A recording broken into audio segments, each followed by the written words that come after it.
दर्शकों के सामने मुंबई में मुस्लिम आबादी तेजी से बढ़ रही है।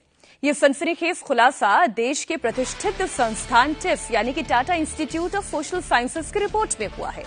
इसके मुताबिक बांग्लादेशी घुसपैठियों के कारण मुंबई का नक्शा बदल रहा है।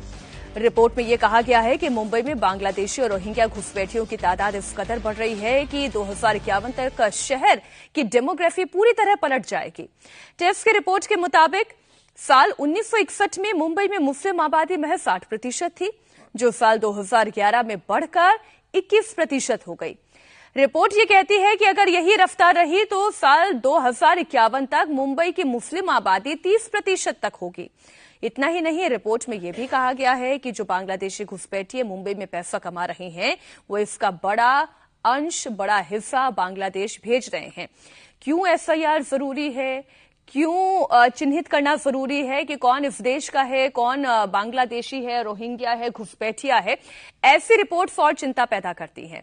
लेकिन फिर हो सकता है कि कुछ अजीज खड़े हो जाए कि ये तो मुस्लिमों को टारगेट किया जा रहा है, फिर जामिया जेफ इंस्टीट्यूट क्वेश्चन पैदा कर देंगे कि अट्रॉसिटीज अगेंस्ट माइनॉरिटीज। ये हो सकता है, बिल्कुल हो सकता है, और इस रिपोर्ट को, ये आंख खोलने वाली रिपोर्ट है।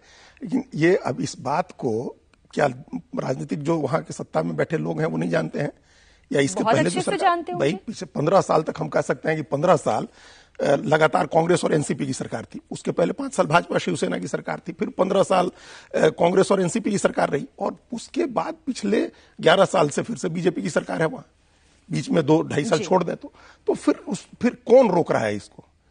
किसने रोका बीजेपी शिवसेना की सरकार को कि आप इनको आइडेंटिफाई करिए? ये तो हम ये भी नहीं कह सकते ना कि डेमोग्राफिक स्ट्रक्चर इंटरनल प्रवासन से, इमिग्रेशन से बढ़ रहा है। ये तो घुसपैठिए बताया जा रहा है, सीधे सीधे बांग्लादेश और रोहिंग्या के घुसपैठिए हैं। तो इनको पहचान करके इनको निकालने से सरकार को कौन रोक रहा है? और ये सिर्फ एसआईआर से नहीं पता चलेगा मीनाक्षी, आप समझ लीजिए, ऐसा हो सकता है कि ये लोग वोटर नहीं बने। भाई जो वोटर बनेगा, आप एसआईआर में उसी को तो पहचानेंगे, बिल्कुल। जो वोटर नहीं बनेगा उसको कैसे पहचानेंगे? उसके लिए तो आपका लोकल एडमिनिस्ट्रेशन है, उसको पहचान करना होगा ना। ये जैसे ये पता चला कि रेमिटेंसेस जा रहे हैं बांग्लादेश, तो वो तो प्रॉपर किसी चैनल से जा रहे होंगे ना। आप उस चैनल के जरिए क्यों नहीं पकड़ सकते हैं?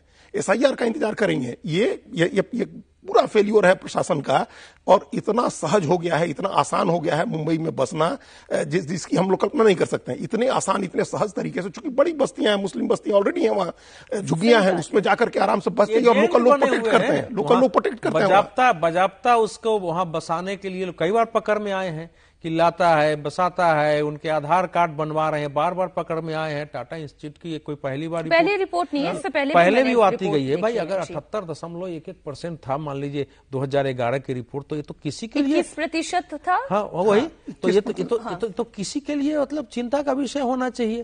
तो ये बार बार कह रहा है कि भाई रेमिटेंस जा रहा है, बार बार रिपोर्ट आ रही है। बिल्कुल अजीत जी की बात से सहमत हूं। यह बताता है कि मुंबई के लिए देवेंद्र फडणवीस सरकार को स्पेशल ड्राइव इसको चिन्हित करने के लिए लगाना चाहिए कि ये आबादी, पहले सरकार की भी तो एक रिपोर्ट हो ना कि ये हमारी आबादी वाकई क्यों बढ़ रही है, इसमें विदेशी घुसपैठियों की कितनी भूमिका है और हमारे यहाँ कैसे है। क्या दूसरे राज्यों से भी योजनाबद्ध तरीके से, जैसे हिमाचल में कोशिश की गई थी, ये की जा रही है? ये सारे झारखंड में कोशिश इस समय अगर देवेंद्र फडणवीस सरकार की प्रतिबद्धता है कि हमारे देश की सुरक्षा सुनिश्चित रहे यहाँ और आबादी का असंतुलन न हो, तो अभी इस इंडिया टीवी की रिपोर्ट जो हम लोग बात कर रहे हैं, उसके बाद एक स्पेशल ड्राइव की वहां घोषणा होनी ही चाहिए। हम लोग वेट भी करेंगे। बिल्कुल ठीक बात।